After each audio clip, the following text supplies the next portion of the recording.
We are back, and unlike all the other YouTubers that are screaming all of these movies are failing at the box office, I'm going to explain to you why they're not. Indiana Jones and the Dial of Destiny is being touted as having a $329 million budget, and that's before P&A. But because the trades like Deadline, and Variety, and Hollywood Reporter want things to either be sensationalized and feel like they're failing or feel like they're winning, they don't tell the whole picture. Indiana Jones and the Dial of Destiny was filmed in multiple locations around the world. It was filmed in the UK, Morocco, Italy, the city of Glasgow, and believe it or not, they did a ton of post-production work in Canada. Why did they go to these particular countries?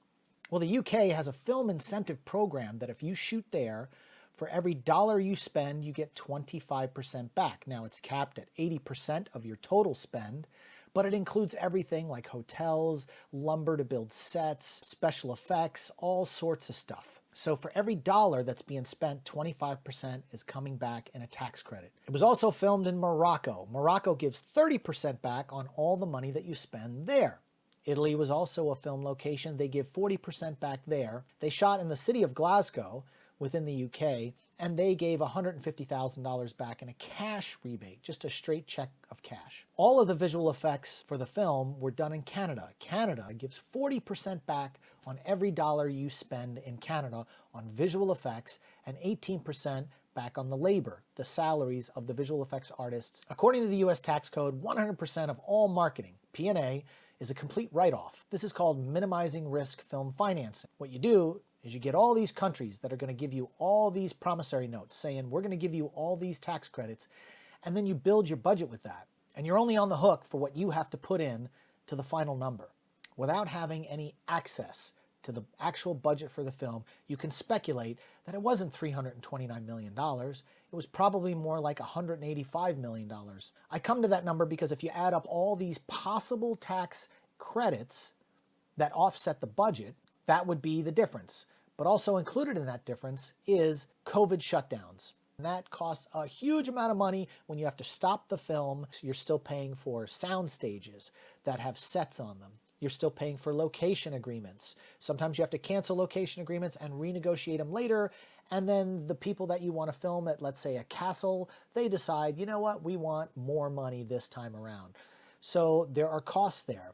That's why movies and television shows are bonded by insurance companies. They take those insurance claims, they give it to the insurance company, and the adjusters give them X amount of dollars back so that they can continue filming the movie. They probably spent about $8 million in PPE. That's testing. Most of the crew gets tested 3 times a week, every Monday, Wednesday, and Friday. Nose swabs. You have health and safety people that are on payroll on the ground. Those tests have to be processed. They come back 24 hours later, and then they let you know if your employees can keep working on the film, that none of them have COVID. That expense is a complete 100% write-off. So don't worry about Disney. They're going to be just fine. Indiana Jones and the Dial of Destiny is going to make money, and it's also going to make money long term when it goes to digital, when it goes to physical media, when it has television deals, if it ever gets on Netflix. The movie's going to be fine. Now let's talk about Mission Impossible: Dead Reckoning. Another film that the trades are screaming, $290 million. Oh no, it only made $235 million worldwide. It underperformed. It actually made about the same opening weekend as Indiana Jones and the Dial of Destiny in the United States. It was shot in the UK. 25% tax rebate. Blue Bolt visual effects in the UK, also 25% tax. Alchemy, 24 visual effects in Canada, 40% back in tax. Bello visual effects in Canada, 40%. Bello Visual Effects UK, 25%. Bello Visual Effects India, 30%. A lot of the movie was shot in Norway, that big scene with the train and jumping off the cliff. Norway gives 25% back in a rebate. It was also filmed the desert scenes in the UAE, over near Dubai and all that kind of stuff. 30% tax credit. Italy, 40% tax credit. And of course, Canada gave that additional 18% tax credit on all the labor spent. Of the 40% they get back in all the visual effects. All marketing is a 100% write-off, and of course they had COVID shutdowns as well. Remember, Tom Cruise went on that rant, screaming and ranting and raving, yelling at his people because they were trying to show that movies can be made during COVID, and they were trying to provide jobs to people. We all know that audio went viral. And once again, all the PPE spending, the nose swabs, the health and safety teams everywhere, that is a complete write-off as well. When I talk about complete write-off, it's like, oh, well, you'll hear people say, well, they had to spend that money anyway, even if it's written off. But see, major corporations, unlike someone like me who puts out money and expects to get money back, they want to have a zero tax liability. So that kind of spend is already worked into their budgets for the fiscal year. Now let's talk about The Little Mermaid, another film, $250 million. It's made $533 million at the box office. It's still in the top 10. Once again, it's shot in the UK for a 25% tax credit. Moving Picture Company is a visual effects house in the UK, 25%. DNEG is a visual effects company in the UK, 25%. Frame Store is another visual effects company in the UK, 25%.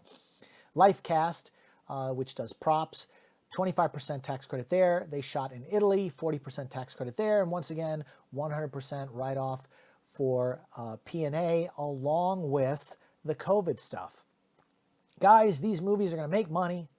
Stop complaining. You want them to fail, and they're not going to fail. And that's the truth. But you don't want to tell the truth. You want to tell your story, your narrative. But companies like Disney and Paramount, they didn't get where they're at because they don't know how to work the system.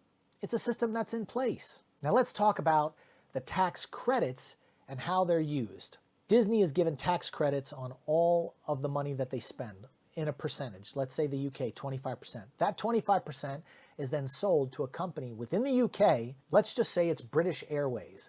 They buy those credits and they offset their tax liability. They stroke a check to Disney. Disney doesn't get to hold on to that check. That check goes back to the bank they borrowed the whole budget from. You understand? All these countries are going to be giving checks not to Disney, but to the bank where they financed the film, thus making the budget of the film that was out of pocket for Disney less than what's being reported.